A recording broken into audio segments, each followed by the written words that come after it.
Hey everyone, and welcome back to Boss Economic World, the show where we slice through the jargon, sidestep the spin, and tell you what's really going on with your money. Today, we're going to talk about a Supreme Court showdown that could shake the foundations of the global economy. It's a story with trillions of dollars on the line, a constitutional crisis in the making, and a president claiming unprecedented power. And it all starts with a furry, inflatable unicorn. No, you're not hallucinating. This little guy, designed to help kids with their emotions, is at the heart of one of the most important economic cases in American history. And to understand why, you need to meet the man who's betting his company to fight the President of the United States, Rick Woldenberg. Picture this. It's late 2025. Rick Woldenberg runs two successful educational toy companies near Chicago. We're talking about learning resources and Hand-to-Mind, maybe you've seen their stuff. They make those cool building sets, kid-friendly microscopes, and spelling games. You know, the kind of toys that make you feel like a good parent for buying them. One of their hot new products is the Bubble Plush Yoga Ball Buddy. It's a yoga ball, but it's disguised as a unicorn, a penguin, or a puppy. The idea is to help kids manage their big feelings. A noble goal. But recently, the only big feelings this product has been causing are frustration and financial pain for Rick. Here's the deal. Like most toy companies, Rick's team planned to manufacture the Bubble Plush in China. It's been the global standard for decades because of scale, expertise, and cost. But then, President Trump, in his ongoing trade crusade, decides to drop the hammer. In April, he jacks up tariffs on a whole host of Chinese goods to a staggering 145%. 145%. That's not a tax. That's a death sentence for a product line. Your $10 unicorn now costs you, the importer, $24.50 before it even hits a warehouse. It's completely unworkable. So, Rick's team does what any smart business would do. They scramble. They burn the midnight oil, they make a million phone calls, and they pivot. They find a new manufacturing partner in India. It's more expensive, it's a logistical nightmare, but it's better than paying a 145% tariff. Problem solved, right? Of course not. This is the world of modern trade policy, where logic goes to die. Just as they're getting production spun up in India, the trade winds shift again. Trump suddenly reduces the China duties but decides to slap a new, 50% tariff on imports from India. It's a game of global supply chain whack-a-mole. You zig, the policy zags. As Rick put it, we're sort of like itinerant refugees in how we make our products. We go from jurisdiction to jurisdiction, and no matter what we guess, it seems like it's wrong. The team rushes their first shipment from India, racing the clock to get the goods into a US port before the 50% tariff kicks in. They missed the deadline by 6 hours. 6 hours. I've spent more time than that trying to decide what to watch on Netflix. But for Rick, those 6 hours cost him a cool $50,000 penalty. One shipment. One product. 50 grand. Gone. When you multiply that chaos across his entire business, Rick estimates his total tariff bill this year will be somewhere between $20 to $30 million. Last year, it was $2.3 million. That's more than a tenfold increase. That's not a business expense, that's an existential threat. So, what do? You sue. And that's exactly what he did. His case, once a long shot, has now landed on the docket of the US Supreme Court. Now, before we dive into the legal fireworks, let's get one thing straight. It's the core of this whole debate. Who actually pays for a tariff? The president has repeatedly said, China is paying for the tariffs. With all due respect, that's just not how it works. It's a fundamental misunderstanding of economics. A tariff is a tax. Specifically, it's a tax on imported goods. And who pays that tax? The person or company importing the goods. In this case, American companies like Rick Woldenberg's. Think of it this way. Let's say your landlord hates your neighbor, Bob. So, the landlord tells you, I'm raising your rent by 25%, but don't worry, Bob is going to pay for it. You'd look at him like he's crazy. You're the one writing the check. The landlord gets the money. Bob is just sitting in his apartment wondering why you're suddenly giving him the evil eye. That's what's happening here. The US government imposes the tax. The US importer pays it. The money goes to the US Treasury. The Chinese exporter just gets a smaller order, or no order at all. Now, the importer has a choice. 1. Eat the cost, absorb the tariff and watch your profit margins evaporate. This is what Rick did with the $50,000 penalty. It's not sustainable. 2. Pass the cost to consumers, raise the price of your unicorn yoga ball. Now, the American family buying the toy is paying the tariff. 3. Find a new supplier, go to India, Vietnam, or Mexico, which is exactly what Rick tried to do. This disrupts your business and often leads to higher base costs anyway. In every scenario, the cost is borne by Americans. Study after study confirms this. A 2024 analysis by the Peterson Institute for International Economics estimated that the current suite of tariffs has cost the average American household over $1,200 a year in higher prices and reduced economic efficiency. The Congressional Budget Office and the National Bureau of Economic Research have published similar findings. It's not a political debate, it's an accounting reality. The tariffs are a tax on American businesses and consumers. Period. So if these tariffs are just a self-inflicted tax, how can the president impose them unilaterally? Doesn't the Constitution give Congress, and only Congress, the power to lay and collect taxes, duties, imposts, and excises? This, right here, is the multi-trillion-dollar question before the Supreme Court.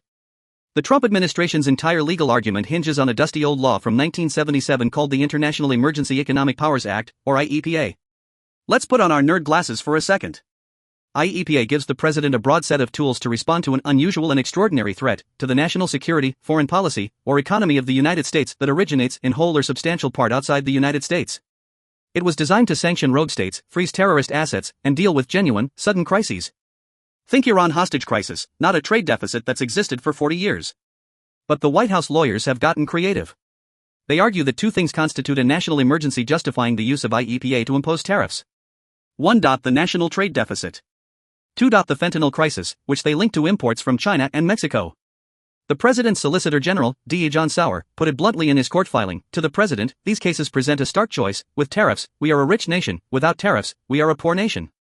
Woldenberg's legal team, and many constitutional scholars, are firing back with an argument that's both simple and powerful: IEPA doesn't authorize tariffs. The word tariff or tax appears nowhere in the law. The Constitution gives the power of the purse to Congress. The president can't just declare a persistent economic condition an emergency and invent a new national tax out of thin air. As Michael McConnell, a former federal judge now representing other small businesses in a similar suit, said, the president has no power to impose taxes on American citizens without the authorization of Congress. And tariffs are taxes on American importers. This is the core of the case. It's not really about toys or trade deficits. It's about the separation of powers. If a president can declare a trade imbalance an emergency and unilaterally impose trillions of dollars in taxes, what's next? Can the next president declare climate change an emergency and use IEPA to ban all gasoline car imports? Can they declare income inequality an emergency and regulate foreign investment? A ruling for Trump could set a precedent that massively expands presidential power, allowing any future president to use the emergency button as an all-purpose tool to bypass Congress on economic policy. It's a huge, huge deal. Now, you might be asking yourself, if these tariffs are so damaging, where are the big guys? Where are Walmart, Target, Apple, General Motors? They import billions of dollars worth of goods. Their tariff bills make Rick Woldenberg's $30 million look like a rounding error. Yet, their names are nowhere on the lawsuit. Why are they sitting this one out? The answer is a classic case of corporate calculus. First, they have armies of lobbyists and lawyers in Washington. They can negotiate special carve-outs and exemptions that smaller companies can't. Second, they can absorb the costs better. Walmart can spread $1 billion tariff bill across tens of thousands of products, and the price increase on any single item might be pennies. They can also use their immense market power to pressure their suppliers to eat some of the cost. And third, and most importantly, it's politically risky. Publicly suing a sitting president, especially one who isn't shy about using his platform to attack individual companies, is a PR nightmare they'd rather avoid. It's easier to stay quiet, manage the costs behind the scenes, and maintain access to the White House. This leaves the fight to the little guys. People like Rick Woldenberg, or Victor Schwartz, a New York wine importer also suing the administration. As Schwartz said, I was shocked that those with much more power and money did not step up. So we have a classic David versus Goliath scenario. A handful of small and mid-sized business owners, who are feeling the pain most acutely, are carrying the water for all of American industry. Woldenberg is footing millions in legal bills, all because his business is being used as a pawn in a high-stakes geopolitical game. Now, to be fair, the White House isn't just doing this for laughs. They have a rationale. President Trump has offered a whole buffet of reasons for his tariff strategy. He claims they raise revenue, force open foreign markets, bring manufacturing jobs back to the US, and give him leverage to achieve other goals, like getting Mexico to crack down on immigration or India to stop buying Russian oil. Defenders like Jill Homan at the Pro-Trump America First Policy Institute argue that, when taken all together, it clearly is a net benefit for our country and for American workers. The White House says the tariffs have secured trade deals and are bringing trillions in investment back to America. So, let's look at that claim. Is it working?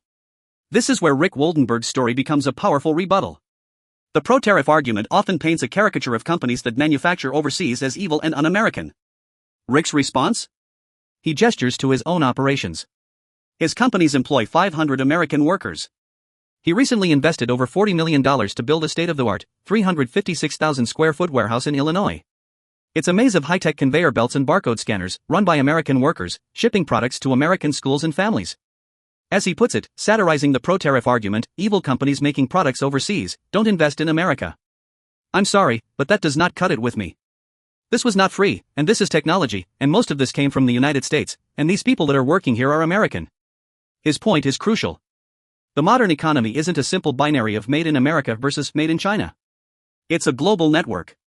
Woldenberg's companies do high-value work, design, engineering, marketing, logistics, distribution in the United States.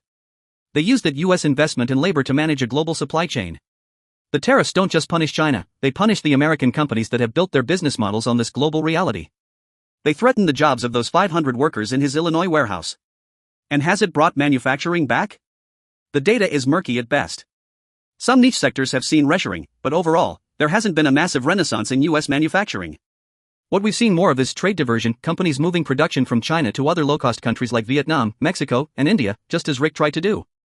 The products aren't coming home, they're just taking a different route, often at a higher cost. So, here we are. A Supreme Court case that could result in over $100 billion in tariff refunds to American companies if Woldenberg wins. A case that will decide whether the president can use a 1977 emergency law as a blank check for trade policy. Even if Trump loses, the White House is already talking about backup plans to reimpose the levies using other, more complicated legal tools. This fight is far from over. At the end of the day, this isn't about Donald Trump versus Rick Woldenberg. As Rick himself says, I don't personally tell myself I'm taking on Donald Trump. I'm advocating for myself, I'm advocating for people who depend on our company, and I think I'm talking about issues that are important to every American. He's right. This case forces us to ask fundamental questions. Who should have the power to tax? What is the true purpose and cost of a tariff? And in our complex global economy, what does it really mean to put America first? So next time you see a toy, a bottle of wine, or a car part with a made in tag, remember the story of Rick Woldenberg's inflatable unicorn.